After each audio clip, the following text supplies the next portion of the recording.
Park and the Lost World, and a small bit of trivia. He's the guy who got eaten by the buck outside of the Blockbuster rental store. Where you see him go, yeah, that's David Koepp being eaten by buck. He also wrote the script for the first Spider-Man movie. He's also been getting a lot of critical acclaim for some scripts he's written recently. So the fact that Universal brought him back to do this is a good sign. Now, the director of, I think, was the first 2 John Wick movies was brought on. And he wanted to put like his own stamp, maybe suggest a few new ideas. And they said, nope, we're keeping the script the way it is. And he just said, bye. So it's like, so you're just hiring just to manage the set. Like, yeah. And he's like, bye. I think when a director comes in, the director wants to be able to look at a story and try to tell it the way he thinks will work. Because at the end of the day, the director is the one who has the right idea. Wants things to be done very specifically. And this whole thing where they just get directors just to manage the set and not have like any creative inputs, like that doesn't work. A director will look at something, think, this works, no, get rid of this doesn't work. So yeah. And then, like I say, Looney Tunes, Coyote versus Acme, it's just like, get Zaslav out of the company. Just fire him, reduce his power, get somebody to buy shareholders and have like a vote of no confidence. Just get this man out of Warner Brothers and just put somebody in charge that knows what they're doing. And, somebody...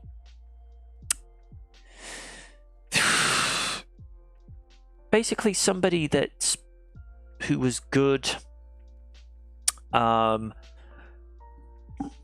the late 90s to the mid 2000s, somebody that just understands, we make a movie, we just want to tell a story. Don't make all these ridiculous cutbacks, because yeah, we understand the economy's in the shitter right now, but at the same time,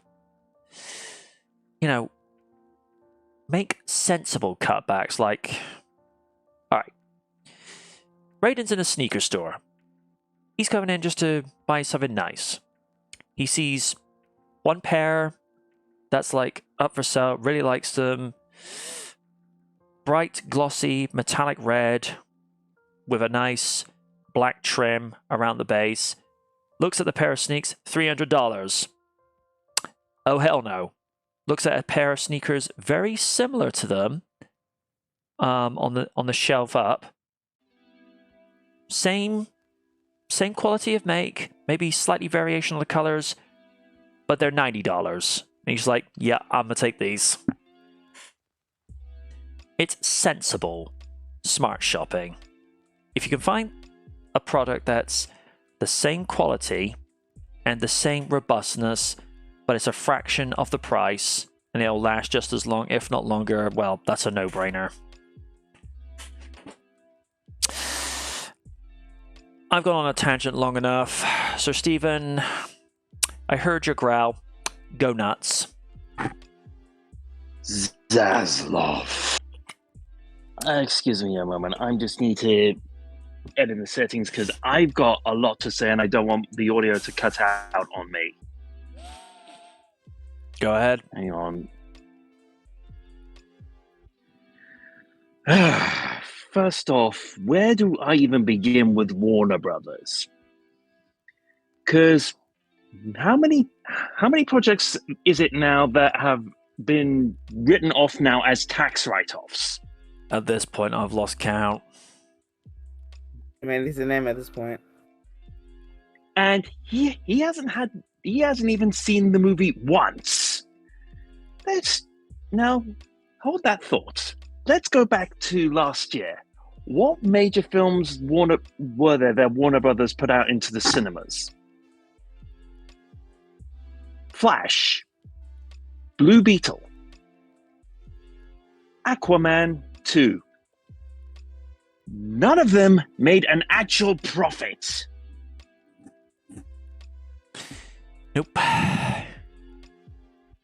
And furthermore, after the whole after the whole issues with some of the lead characters in both Aquaman and The Flash, there was bound to be a bit of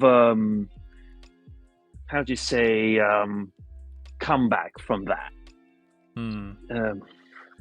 The only working in the cinema, I can tell you that barely anybody went to see either The Flash, Blue Beetle, or Aquaman.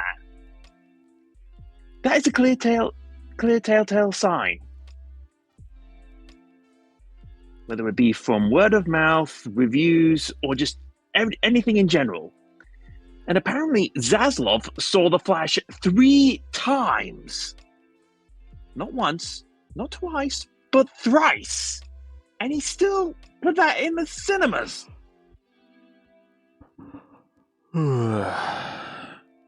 Yet now, out of a movie that apparently a lot of people are liking the sound of, is not going to see the light of day. And apparently there's another film that Warner Brothers is also scheduled to release soon, The Day the Earth Blew Up, which is supposed to feature some of the main Looney Tunes characters, and that's going to be traditional 2D animation. Ooh. Yeah, but considering what's going on, my mind is either one and two things about this situation. One, Warner Brothers doesn't care if it's a side Looney Tunes character, despite how much the internet may complain to them about it. Or two, that project is going to be written off at some point as a tax write-off. I mean, the only major things I can think of that made Warner Brothers money last year and for a little bit of an extent this year, Barbie and Wonka. Oh boy. There's a clear telltale sign. Zaslav, what is your major issue? And while I'm on the subject of Warner Brothers, okay if I go on a little bit of a tangent, because I need to get this out of my system. Approved. Warner Brothers, the extension relating to a certain game that came out earlier this month. Suicide Squad Oh, killed the Justice League. I've heard horror stories about this.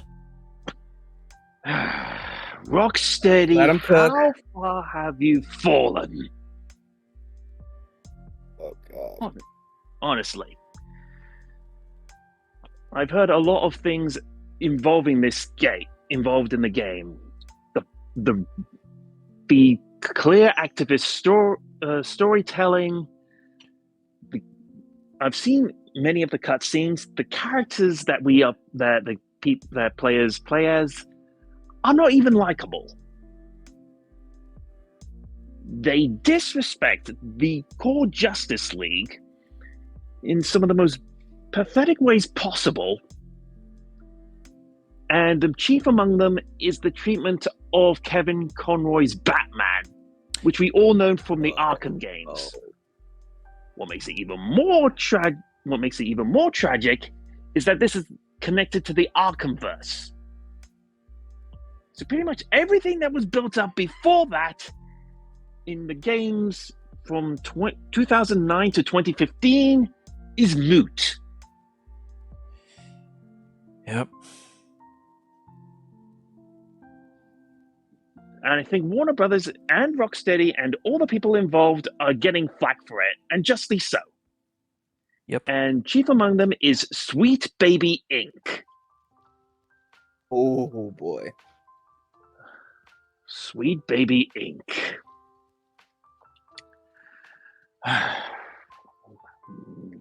Really, really, really getting annoyed with them. Because a lot of the complaints that happened with another game, Spider-Man 2, that came out last year, were all connected to Sweet Baby Inc. and they had a heavy bit of involvement in the Suicide Squad game. And as damage control, they're getting rid of any negative reviews that are on Steam. And this really irked me, and you're going to be face palming MJ. Mm-hmm. One of the writers behind the game ended up critiquing IGN for their negative review on the game. And you want to know what what her reasoning was? What? If you didn't like the way that they portrayed Batman in the game, they're basically making you out to be homophobic. Huh? Pardon? Her words, not mine. Wait, hold the fuck up. The treatment of Batman for the way it was criticized, He's one of those. Yep. I'm going to see if I can find where she actually wrote this on Twitter. But it was... The general gist was that. Uh-huh. And for a person to say that about a person who is meant for many of us,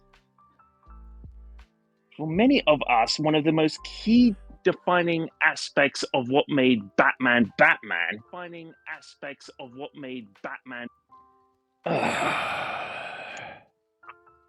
I'm just going to say this. Shame on